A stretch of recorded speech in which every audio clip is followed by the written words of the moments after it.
To discuss this, I'm joined by Bolu Michael-Biyi, a foreign policy analyst in Eswatini. Thank you so much, Bolu, for joining us at this time. Thank you for having me.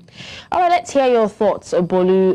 Is Imamoglu's arrest part of a broader government effort to suppress opposition?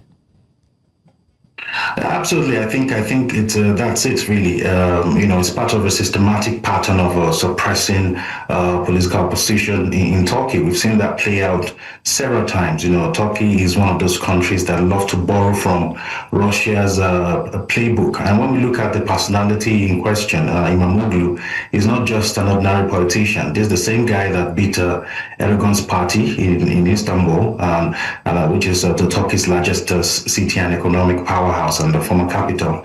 In 2019, when he won the election,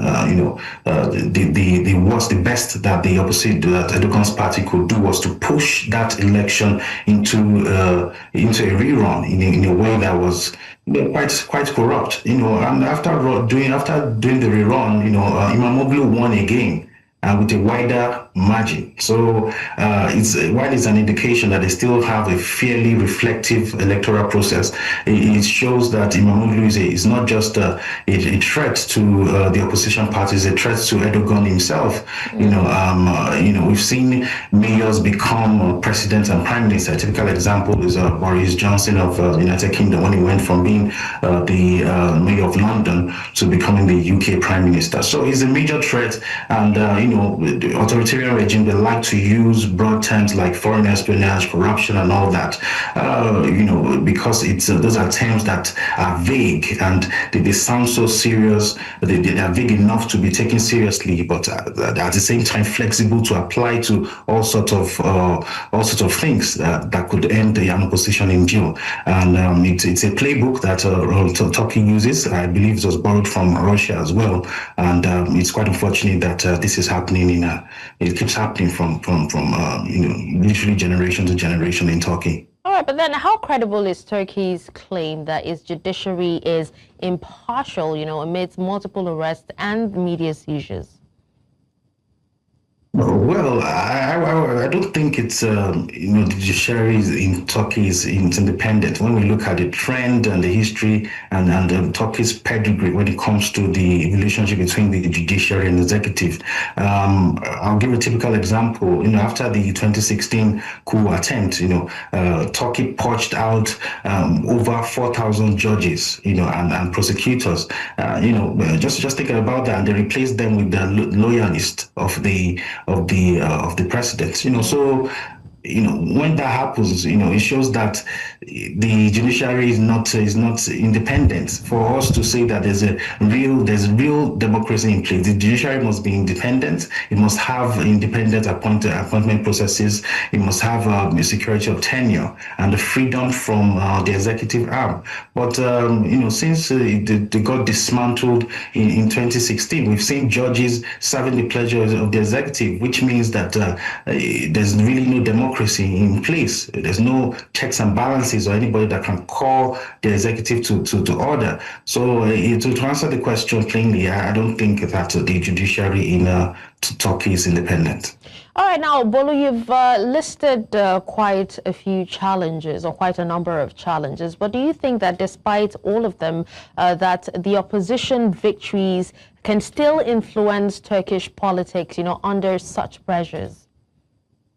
You see, I feel like the problem is not for opposition parties to win election, and the main problem is having them to govern. For example, Imamoglu won his election. So opposition parties do win election in Turkey, but the issue is that they make it ungovernable. They make them unable to govern. They literally just distract them all through their tenure.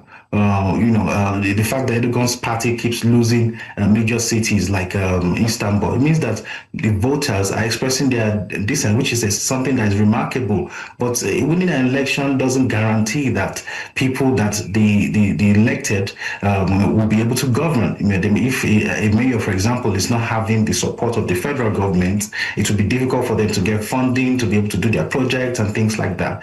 So the challenge really is how can opposition parties or candidates really govern in Turkey?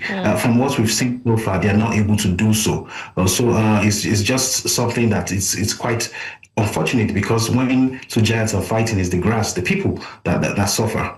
Speaking of the people suffering, let's talk about the media and civil society. How is the suppression of independent media affecting public oversight and dissent? Okay, you see, when the media is suppressed, it means that the international community cannot have an insight into what is happening in a particular country, and the citizens will not be able to have credible information as well.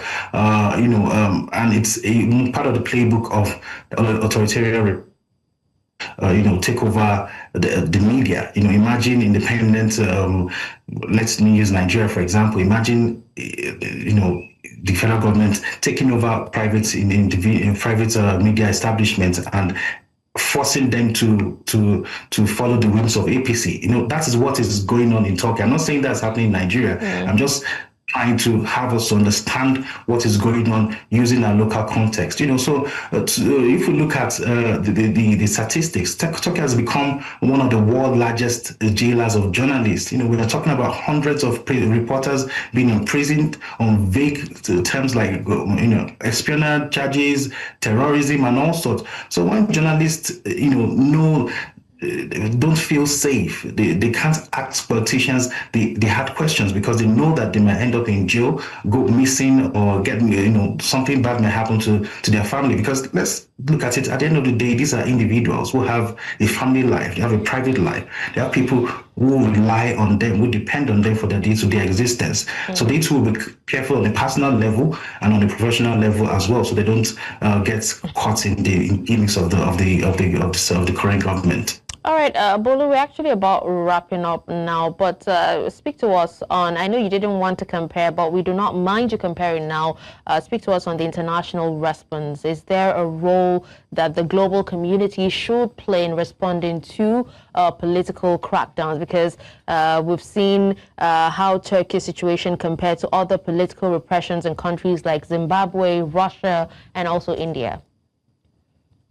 Yeah, the international community, they definitely have a role to play. But what I'm really concerned about is that the international community itself is stretched. The international community is involved in so many things. For example, the trade war between the USA and the rest of the world, international community is involved. Russia and Ukraine, international community will be involved. The alleged genocide in Nigeria, international community. So how many things will the international community really involve? And I feel they're kind of stretched. And that's, I think, kind of explain the reason why they literally just bring out statements on paper. Oh, we condemn this and this going in this country. And at the end of the day, we are not seeing any practical step, being taken. And Turkey, for example, has not been brought to book for what they've done to journalists. We've only seen the EU and UN and the rest, they just release statements on paper, and the next thing is that they are receiving the next shipment from Turkey in their ports the next day. So, and this keep authoritarian regimes to continue to perpetrate their actions. So until we see the willpower, the political will from the international community to actually penalize these authoritarian regimes, I don't have faith in these big organizations like the EU and you and the rest to do anything until I see that political will before I can really put my money on them. All right. Well, thank you so much, Bolu, for your time and for speaking on this.